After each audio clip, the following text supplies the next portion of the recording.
Okay. So this is one of my favorite sessions to do. I just finished running a group of 18 people from across SUNY through a chatbot group, and they created some interesting ones. And I'm hoping everyone here will leave with at least one chatbot. They're remarkably easy to create. Before we get started, though, could you, we'll mostly focus on Gemini, but does anyone here have a paid ChatGPT account?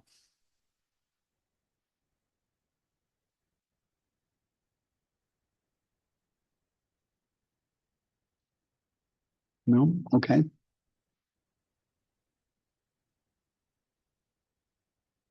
Okay, so we'll only focus on Gemini then. There's actually, oh, Claude is great too. I actually have both ChatGPT and Claude as well. And I do have a pro Gemini account too, and one of my other accounts outside of here. But we'll focus on Gemini. The reason I ask about ChatGPT is because the first of the major large language models that offered the ability to do chatbots was ChatGPT, and by far they're still the most advanced and the easiest to use, and the most reliable in terms of the reliance on guardrails. However, if you want to use chatbots with students here, the best solution is to use Gemini because all students will have equal access. So one of the issues when we were running that chatbot group for SUNY through an IITG grant, a lot of people were using ChatGPT. And to use that one, you had to have a paid account, but then people with free accounts could use it, but they got much more limited access to it. So they were finding that students who had paid accounts were able to use them much more extensively than students who had lower incomes and were often more likely to want to be using the chatbots, or perhaps had more need for them, were not able to access them as regularly because they ran out of tokens sooner. So with Gemini, all our students will have equal access because we have, the Gemini contract. And also, we don't have to worry about the information being used to train the large language model. Okay, so a little bit of background first. First, I encourage you to download the slides either by typing in that URL or by aiming your phone at that QR code. And I will grab that as well, and I'll post it in the chat because there's some information and a few links that might be helpful in here. And give everyone just a second to get those. It will ask you if you want to make a copy in Google Drive and say yes. There's no viruses in it, at least not that I know of.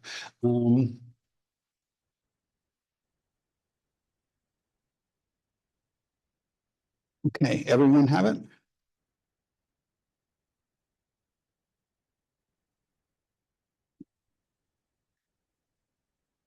Okay, well, let's continue on then. And it's in chat, so you can get it there too. So, okay. So basically, chatbots are much easier to create than you might expect. I was really surprised by how easy they were to do. And they're basically interactive programs that simulate human conversations, interact with users, perform a specified task, and provide information. It's basically an automated prompt that you can use over and over again. And if you can create a good prompt, you can create a chatbot. And the nice thing about it is, if it's not working the way you'd like it, you can go back and revise it, and it instantly builds in the revisions that you've made. So let's go through this a little bit. The first ones were ChatGPT ones, and they're by far the best. That came across pretty clearly in the experiments people were doing. However, Gemini has another advantage in that you don't even need a paid account to create a chatbot in Gemini. Anyone who is over 13 years old who has a Gemini account, including the free accounts, can create them. Another thing where you can create some free chatbots right now is playlab.ai. That's currently free, but you have to get on a waiting list for it. And that has some much better capabilities than Gemini in terms of helping to automate the process of creating a chatbot.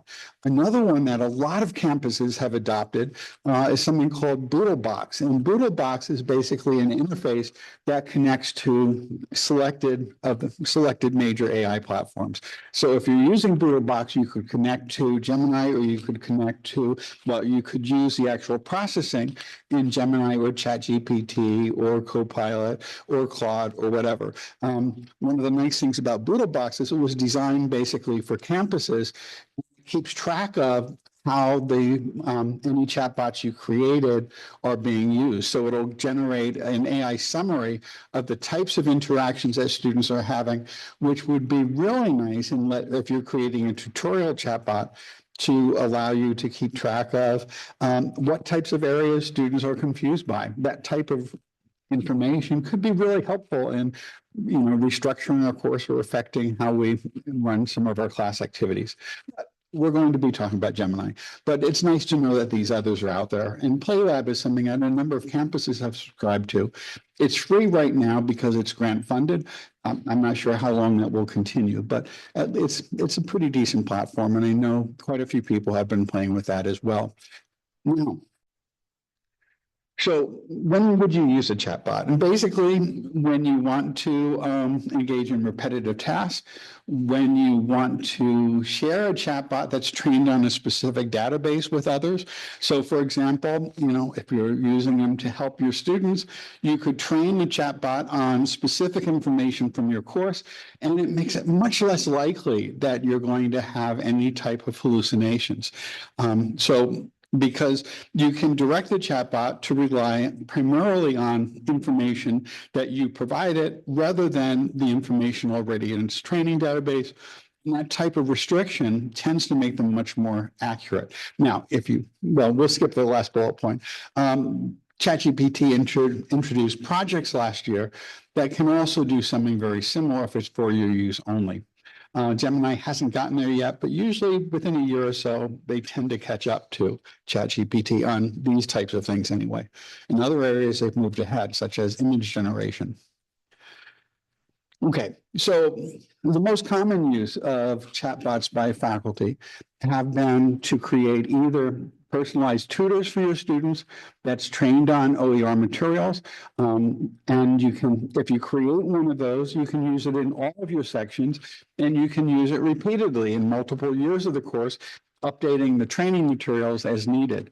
And that's probably the easiest type of student support chatbot you can create. And I'm going to encourage everyone to try that, but you could pick any type of chatbot you'd like to build. Another variant of that, though, is a course or a section-specific chatbot for each of your classes that's not only trained on the OER text of materials, but also on your syllabus. And that can be really useful as just a general service for students, so that if you're teaching 2 sections of a course, for example, you could create one chatbot and basically duplicate that in another chatbot, but have each of them have different training materials, so that when students ask questions about due dates, exams, times of exams, etc., you'd have a link to only the chatbot that's appropriate to that section. Now, that is a little bit more work in that you have to update it for each section and each semester. While if you have a general tutorial chatbot and you're teaching the same course repeatedly, you could just leave it out there until the textbook changes or any other content changes. And then even then, it's just a minor change in the training database that you include. Okay, now, some other things you might think about doing in terms of instructional support. And you might want to try one of these if you'd like. One is an active learning activity generator. We want to come up with some ideas for active learning activities. You could create a chatbot where if you upload slides or a description of that day's activity, or some reading, or the readings for your chapter, or your current course schedule, and you could ask it to generate some active learning activities. You could have a chatbot that's a rubric generator, where you feed it the learning objectives or the assignments, and it can generate a rubric for you. You could have also a learning objectives generator for new courses and programs if you're building a new course or program. You could build an inclusive syllabus generator. You could also use a chatbot that's used for structured student assignments. Earlier this morning, we talked a little bit about having a chatbot that played the role of historical figure in your discipline, or walking through students through the process of an assignment. A number of people are experimenting with using chatbots in any of the LLMs, as a way of having students interact with the large language model in a way where it's more structured. Because one of the things that happens is that most of the concerns with academic integrity is when students are using large language models as an answer machine. If you create an assignment where students do a number of steps, for example, they might write something, they might submit it, they might then get feedback from an AI, they might evaluate that. Or one form of this is something called the pair process, which was developed out in one of the California schools. I forgot which one. It's been used at several dozen institutions in the last year or so, which is where you have a combination of peer and AI review of student writing, and then some reflection at the end. So it's PAIRR. So it's peer review, AI review, and then reflection on the process. That can all be structured as a chatbot, where students will submit their writing, they'll get some review, some feedback from their peers, they'll get some feedback from an AI, they'll reflect on the two, they'll compare them and critically evaluate them in terms of what was missing, what was useful, which they thought was more helpful, etc. There's any number of things you can use where you can create assignments where students all generate it as a chatbot. You submit this or conduct this through a chatbot, and then they basically submit the transcript of that whole thing to you as the assignment, where they're responding to all the things, and they completed it all within a single process.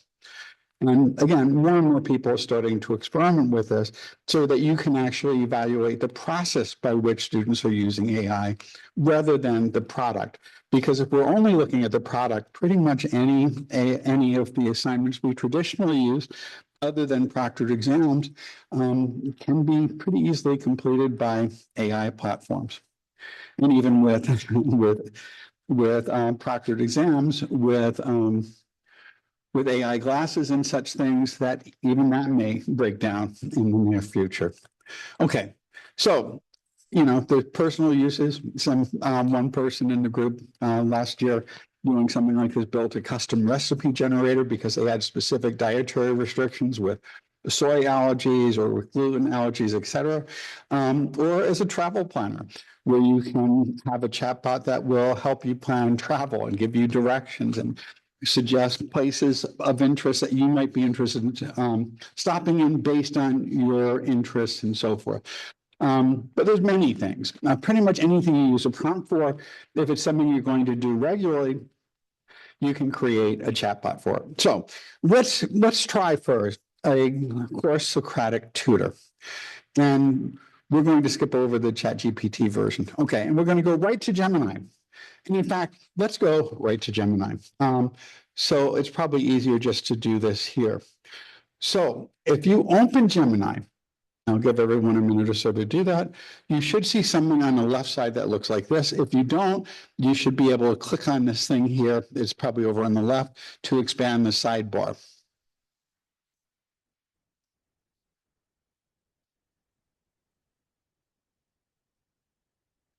Let me know either in chat or you can unmute your mic when you're at this point.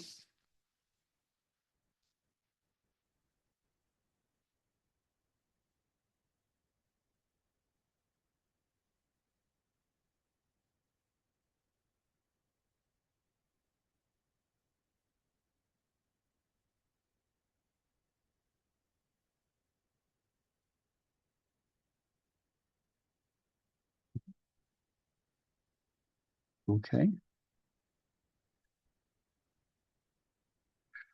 You don't have to jump like maybe you get that. You only see that once you created one. You may have to, if you scroll down, where would that be? Okay, does anyone else not have the gem link?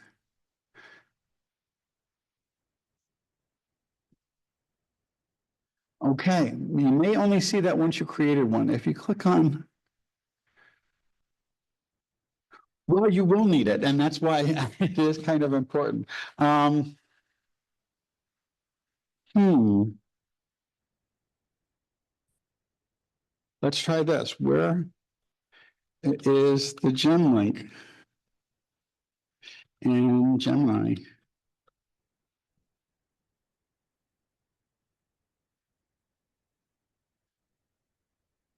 Don't think it should matter. But yeah, but do it in your Oswego account if you can. On left sidebar, click Gemini. Under settings. Okay. Okay, so Michelle found it under settings. So I'm not seeing the settings, but oh, down here. Okay, so if it's not there, click this and gems. Okay, and once you've created one, it will add it to your your process. And you can also, by the way, connect Notebook LM and do queries of that from Gemini. But that's a relatively recent feature a couple months ago.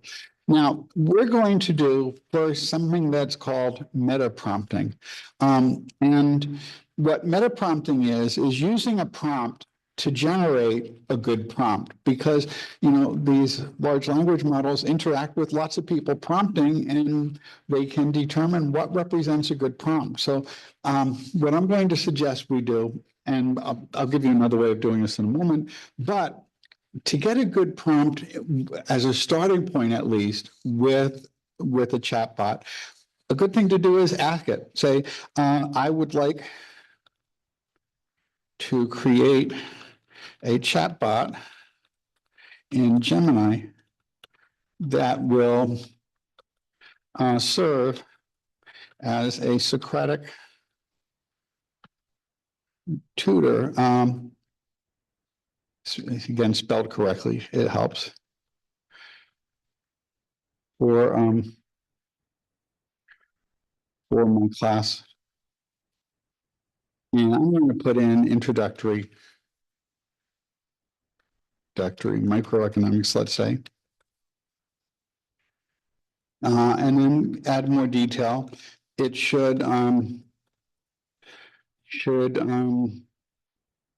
ask students what they are struggling with, or something like that. What they are, well, let's say struggling with, and guide them to a solution, let's say, through questioning and providing feedback, but not by directly answering. This is just a really simple type of thing, but there's a whole lot more, and we'll go through some examples of more detailed ones. And let's just say, please help me set this up. And what it should do now, this was done flash. I should have probably done a deeper thinking one, but so you can create a custom GPT or a system prompt, and here's a step-by-step guide, and here it's done. It's provided this exact prompt as system instructions or instructions persona, and it's saying you are an expert Socratic tutor for an economics course, and this is going to it scrolls. Let's see. Well, let's just try this and we'll be able to see it there. So we're going to just copy this. Okay, that's the plain text version. And so I copied it into the buffer, and then this tells you how to set it up. And I think we can do the rest from here. And let's go through. And now, once you get to that gems, click on gems and then choose a new gem. And you call it whatever you'd like, whatever is appropriate for your discipline, or your course. And I'm going to call this, being really clever, micro economics tutor or something like that, or microeconomic support, et cetera. And I'm just going to say, describe it, and what it does is a short description. So the short description is just something that will be visible to user, and this provides support for students, or let's say Socratic tutorial support for students in an introductory microeconomics course. And with some spelling errors. Let's go back and fix that. An extra letter or two, or one extra, one missing, or one misplaced. Echo. Okay, that was pretty bad. Okay. And then the instructions is what it just created. So this is what we would put in here as the instructions. And this is what was suggested by Gemini with that meta prompt. And then what you could do is grab some knowledge. And I'm going to go out and grab some knowledge by going to the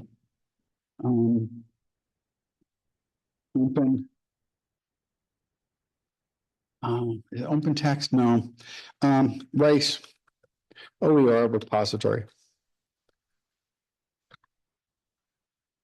And that's OpenStax, yeah. I'm going to quickly go through and grab one of those texts and download it. And subject is in social sciences. And well, you know what? I'm just going to do a search. Where's the search?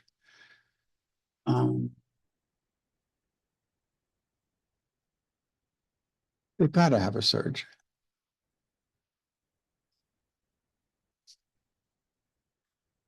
Well, here's what I'm going to do instead. OpenStax microeconomics.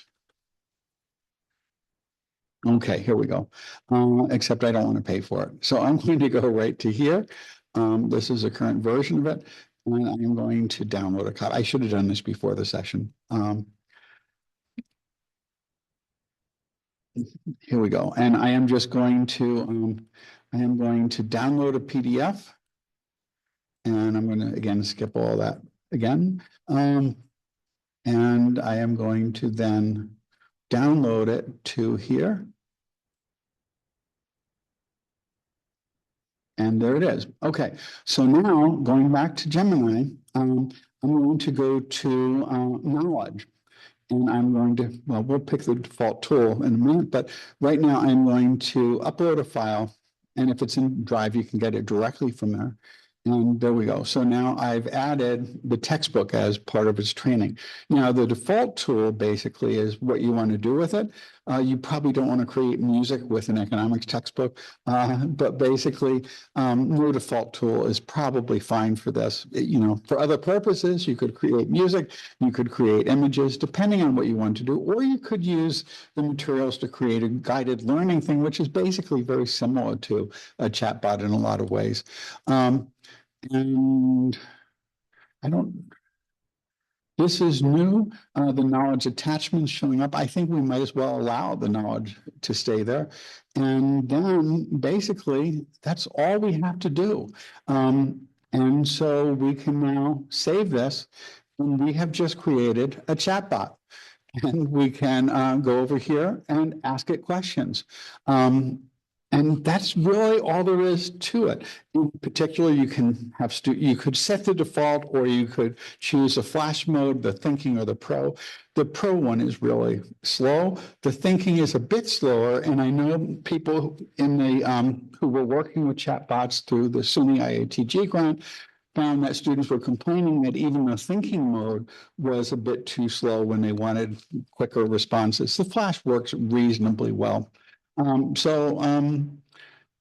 know, we could try it. And in fact, but before we do, let's say you created this and you want to share it. So the sharing option is where it should be. It would be under gems. And here it is. So once you created it, you can do the sharing. And the sharing is basically like you would share anything in Google. You could set it to be shared with anyone at SUNY Oswego, anyone with a link. This was not a very good one. I'm only going to share it with people at Oswego. I'm going to copy the link. And if you want to try it, you can just play with it. And that's really all you need to do if you just want to create a quick and easy chatbot. But when you do this, you're going to find it's not always going to behave the way you wanted it to. It's going to be missing some information. It might mess up in some other ways. But because this was uploaded as a Google Doc, we want to allow anyone to have access to the training materials. That's a little bit different. I forgot about that in Gemini. Okay, these were things we created in past workshops on this back in January in particular. Okay, but that's a start, and you can create any number of them. These are some that I've created or we did during workshops. But let's go back to the slides, and we're going to. Oh, actually, we probably should have tried that just to show that it does in fact do something reasonable. If I can get out from underneath the, there we go. So let's go back to the tutor. And let's say I need assistance with understanding, let's say, consumer surplus.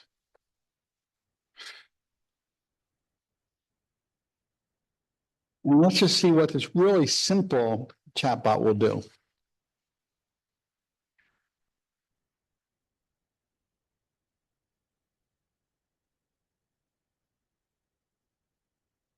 It will move slowly, apparently. It's usually faster than this, and it may be because it hasn't completely incorporated all the materials from that whole textbook yet. There we go. Okay. So it's asking for the price. It depends on the contract. Could be anywhere from $2 to $1,000 or whatever. Let's just say $40.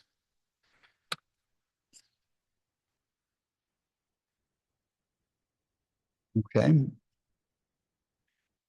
That's kind of almost directing, like giving you what the consumer surplus is, et cetera. So, let's just say, can you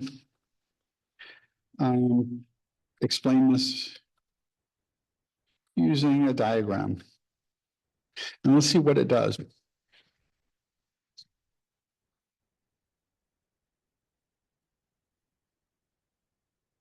Okay, so now it's going back and making sure you understand it before you move on to something else. So in this case, it would be $15, which is your consumer surplus. So it did an okay job of this. The name of the market curve is how much buyers are willing and able to purchase a different price. I'm going to say something wrong. I'm going to say this is a supply curve. Just to see what it does when you put something incorrect in. Not quite, you were close. Okay, so it's saying supply curve go, well, it's basically wants me to say a demand curve, but I'm going to be stubborn and just ignore that. Okay, but basically there's a simple chatbot that's trained on the materials in this OER textbook, which was created mostly by an economist from Washington University, who did a really good job with it, but there were contributions from quite a few other people as well. And so I know the material is reliable, and this is what the Learning Waymaker package is based on. And it's been working really well with students too. So it's basically trained on the same materials that my students are using in their course. And when you have that, that makes it even better because then the terminology, notation, and everything else will be the same. Okay, so have you created chatbots and tried these, and does it seem to be working?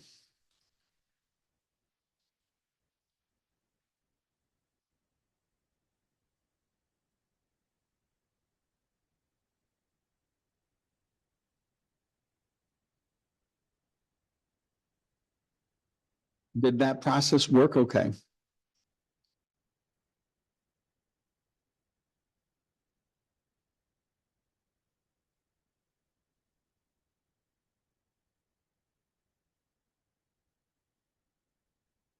Okay, so Jeffrey's done it in the past. Okay. Um, and have you shared it with students? I was playing around with it. I didn't end up sharing it with the students. Uh,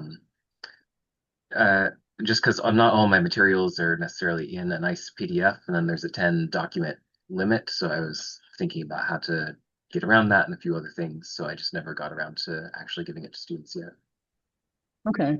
Um, It will store a lot of information though, so it's if you can get a lot of information, and you can use materials you create as well. That basically any materials out there that are digital, it'll pretty much be able to read. So you could use PDF, Word documents. You can feed it information from videos that have or public videos that have transcripts. You could link to websites as part of the training. You can't add it as a resource, but you can include it in the prompt. So, there's a lot of things you can add, and it will take a fair amount. Now, Gemini has pretty much the largest context window of any of the free accounts, which means it can store more information and handle more information than most of the others, or without having to pay for them at least. I Okay. mean, in the knowledge, like when you upload to the knowledge area, I think there's a 10 item limit. Oh, there's a 10. Okay. Yeah, I've been most of my work has been with ChatGPT, so I haven't run into that much. Or when I've done it, it's been with either a whole textbook or a chapter of a textbook. So I didn't I didn't have as much context. So I think that may vary with whether you have a paid account or a free account too, So that's good. That's a limitation that's good to know. And that's one I just haven't run into. So Okay, but now let's go back to the slides. Was anyone else able to do this, and did it work as you expected?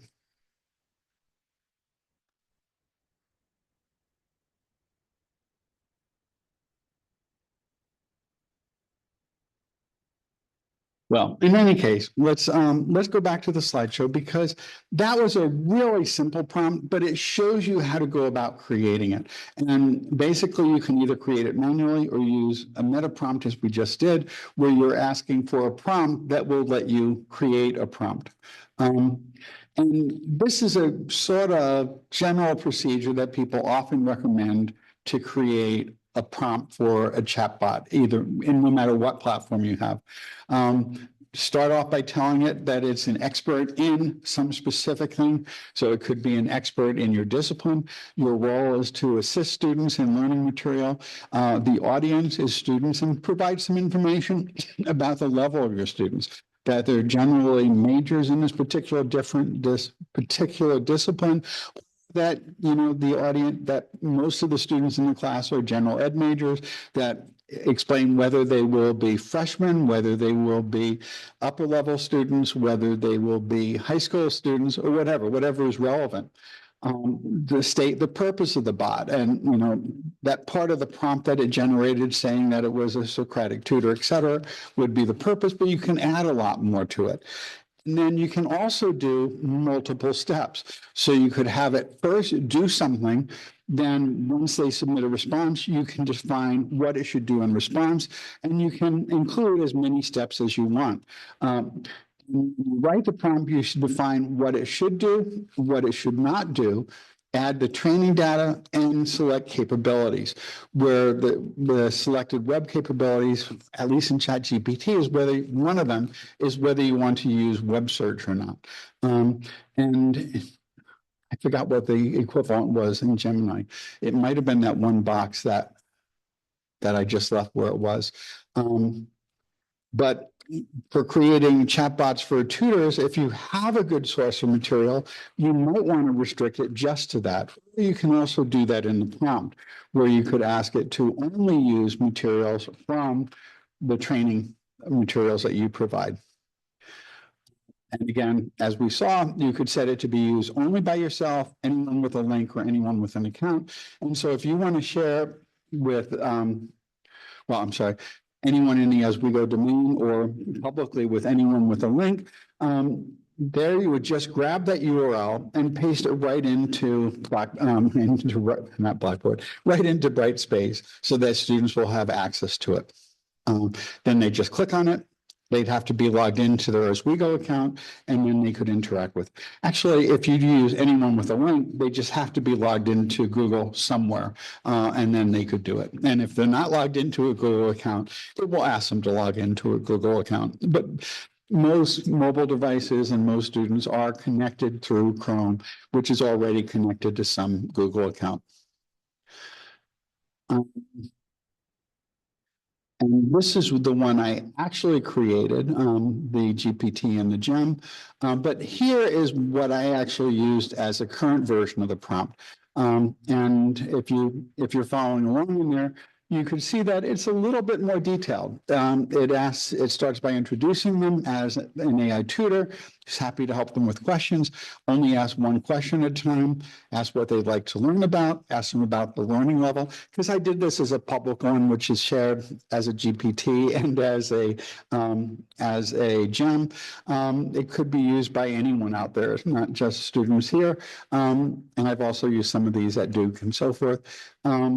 Ask them what they'd like to learn about, ask them a learning level, wait for the response, ask them what they know about the topic they've chosen, wait for the response, help them understand it by providing explanations, examples, analogies that are tied to the students' learning levels and prior knowledge, or what they already know about the topic. Guide students in an open-ended way. Don't provide immediate answers or solutions to problems, but help students generate their own answers by asking leading questions. Ask students to explain their thinking. If they're struggling or get the answer wrong, try asking them to do part of the task or remind them of the goal and give them a hint. If they improve, praise them and show excitement. If the student struggles, then be encouraging and give them some ideas to think about, etc. And basically to continue asking us. Now, one of the things that happens is that chatbots can go past their guardrails. And one of the things that I put here is refrain from venturing beyond the scope of the textbook. When asked, reference textbook chapters and examples, ensuring alignment with the third edition. That worked pretty well in ChatGPT, a little bit less well in Gemini. But also, something like this is useful in general in a chatbot, just so it doesn't drift off into other areas, as they might sometimes do. And gems do that much more so than GPTs. And basically, so if someone starts asking about something that's not related to economics, gently redirect the focus back to microeconomic concepts, because you don't want students interacting and asking them, the best way to commit suicide or such things, because chatbots can be really helpful in assisting students in planning their own suicide. And we've had a number of cases of that, including some very recently. So, try to add some guardrails to make sure that it's only doing what you'd like it to be doing with your students. And again, this is not a very complex one, but it's a little bit more detailed than the one that was generated by that meta prompt. And basically just put it in there, upload the material, share the link. And the next step, once you created one, is, and this is a good place to find some information on OER materials, is the SUNY website on OER materials.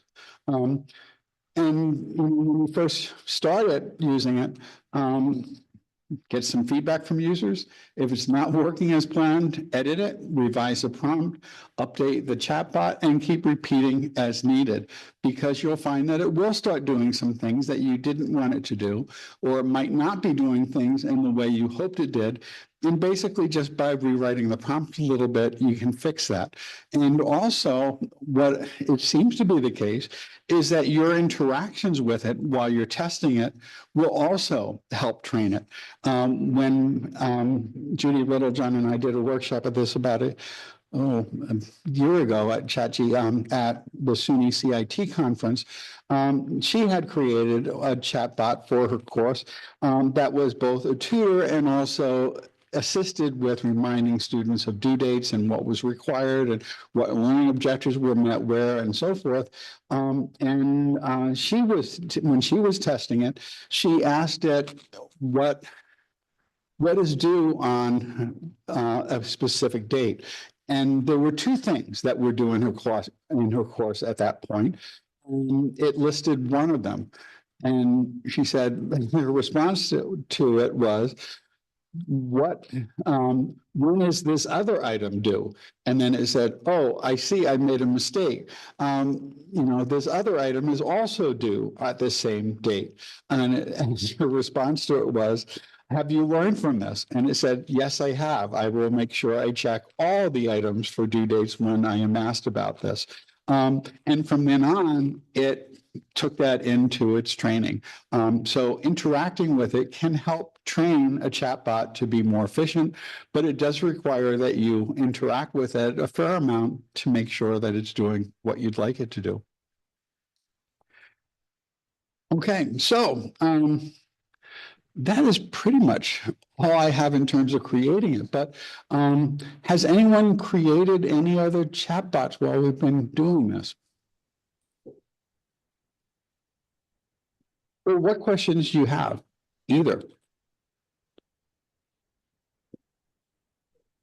John, this is Scott. I have a question. Kind of related to what you were just talking about.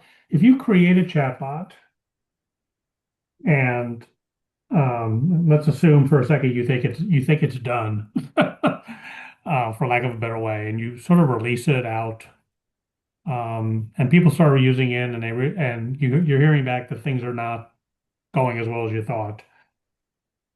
Are you able to basically re-enter the chatbot and reprogram it on the fly with prompts? Yes, basically to reprogram it, all you have to do is go back into it, click on the edit option, that pencil thing, and then just revise it and add more steps to it. Or say, emphasize, be sure not to do this. And from then on, it should learn from that. And I'm going to make probably an obvious statement. Only the person that creates the chatbot probably has editing ability. Only the person who creates it can edit it. Yeah. Okay. I think, let's double check on that, because I think it's a lot like other Google tools. And let me share the screen. I didn't want to, 1 second there. Let me share that again. So let's go back to the application window and let's go back in to edit the chatbot. If we, I got to move it down so it's not getting hit there. So if we go back into the gems and we click on the edit option, we can now make changes in it. Basically, you can just go in and edit the instructions and change it whatever you want. And then just save it again. And well, once you make the changes, just click, I'll just add a space there so I can click the update button. But I think it may be possible, and let's see, to share it.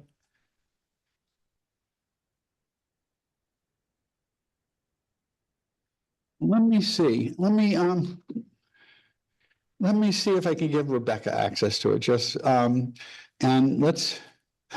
You can. So you could create it, if you're working with other people teaching the same course or in your department, you could give someone else editing ability to that. I'm not going to actually give that because she doesn't really need a microeconomics tutor, especially not a very well-defined one.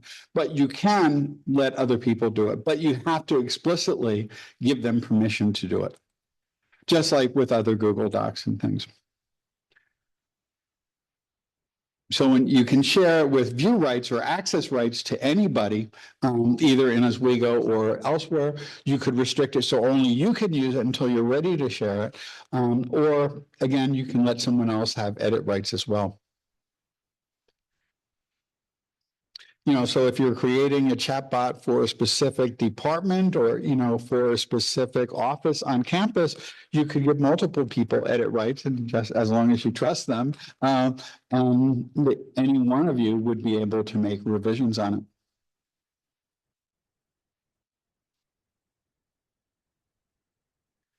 Yes, and it also tries to let users know that the instructions can update on the fly, right? So when you share it, it looks like anybody that has access to it can make a copy. And so is there any way to prevent copying or to hide the initial instruction prompt? So when you can copy it? The one that you shared with us, I can copy. Okay, that I didn't know. Interesting. That's not true with most chatbots. I haven't worked as much with GEMS, and I really need to. But when you got a copy of it, did it have a copy of the instructions, or was it just a copy of the link to it? It's a copy of the instructions and the knowledge documents.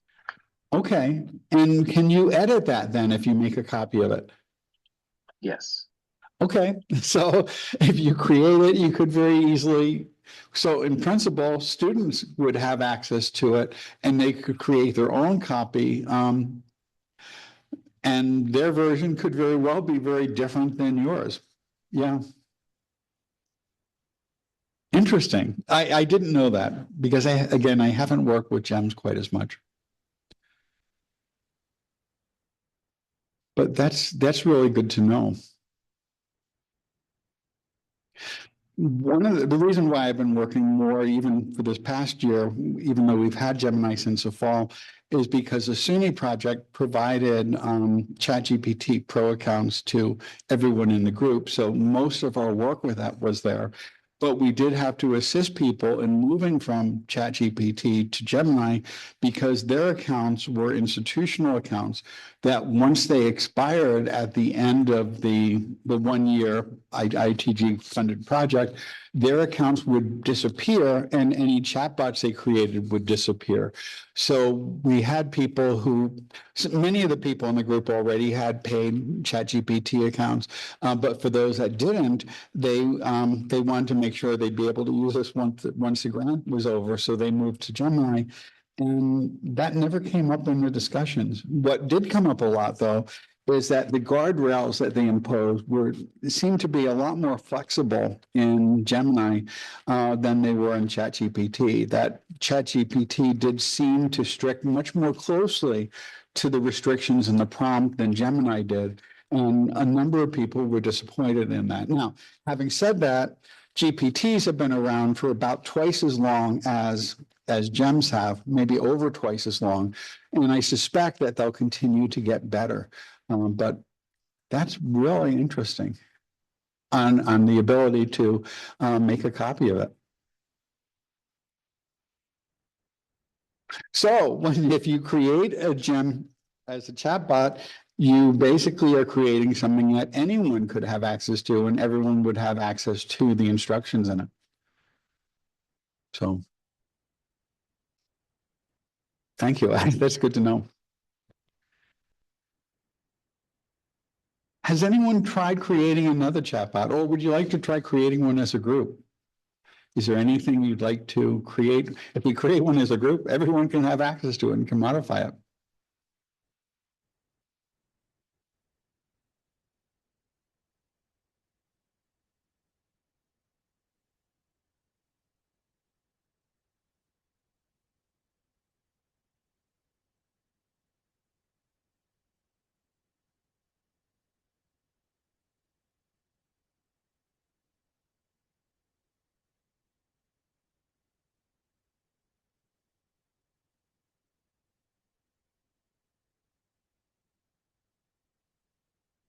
Actually, here's one thing we didn't really talk about, the knowledge citations. And I think that's just putting in a link to the knowledge sources that it used in answering questions. But let's see if we can get actual information on that. Let me move that up a bit.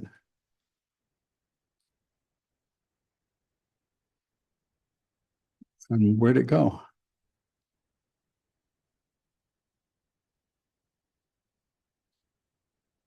There we go.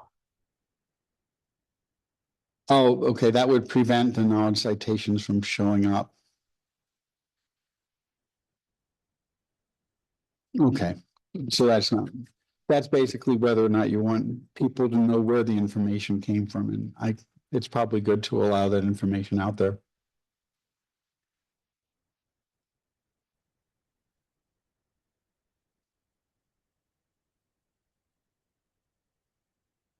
So again, has anyone just created a chatbot? It's really nothing more than a prompt that can be repeatedly used and now apparently shared with everyone as a prompt, in addition to as a chatbot.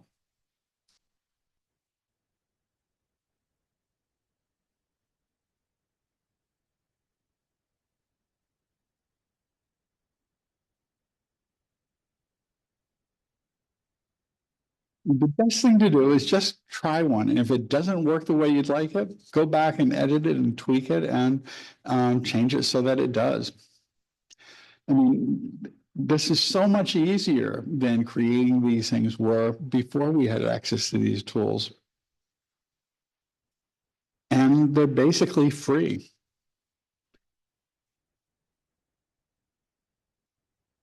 In fact, they're free for anyone with a Google account who's 12 years old or older.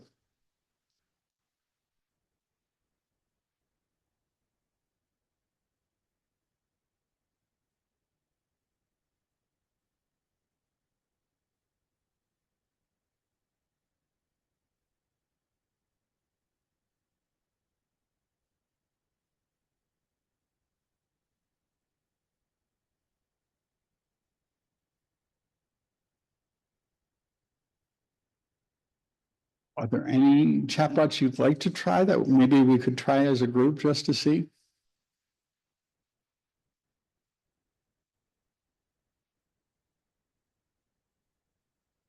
The biggest barrier is just getting over the barrier of trying it. Once you try it the first time, you get really comfortable with it.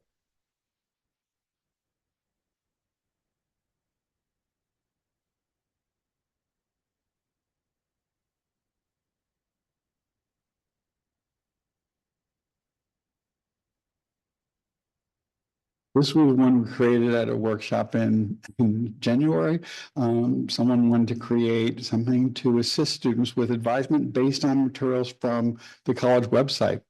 And it was a really simple one. And let's see what the prompt looked like. It provides academic advisors with step-by-step guidance, links to official SUNY as we go. There we go.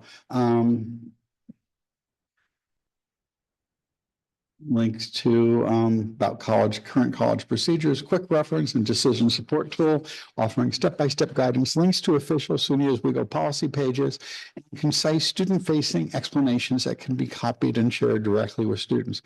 A pretty simple prompt. And apparently we didn't even set up any knowledge. It was just based on what's in its general training base. And the people who wanted to try that were pretty pleased with how it worked. Let me see if we can. Let's see where, and here is some information about what was shared recently, dropping versus withdrawing from SUNY as we go. If we go back to that list, I can drop it in chat. It was really simple, but it seemed to be fairly accurate when people tried it. We probably don't want this to go outside of SUNY as we go. That's not what I wanted. I wanted to copy the link. There we go. And I'll drop that in chat. Drop that in chat. And again, it's based on just its own, I mean, if you wanted to be more official, you would direct it to specific websites and documents and so on. But it was a quick and easy example.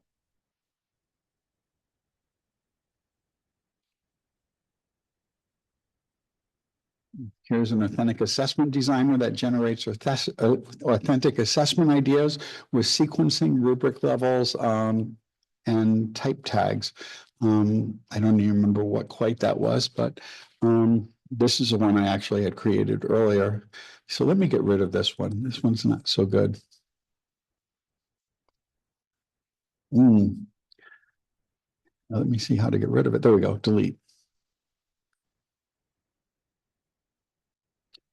Okay, well, any other questions?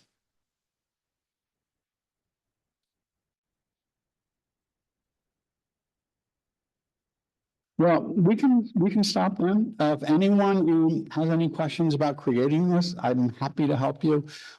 It's really no more difficult than creating a prompt, and you can always just go back and revise it until it does what you want it to do.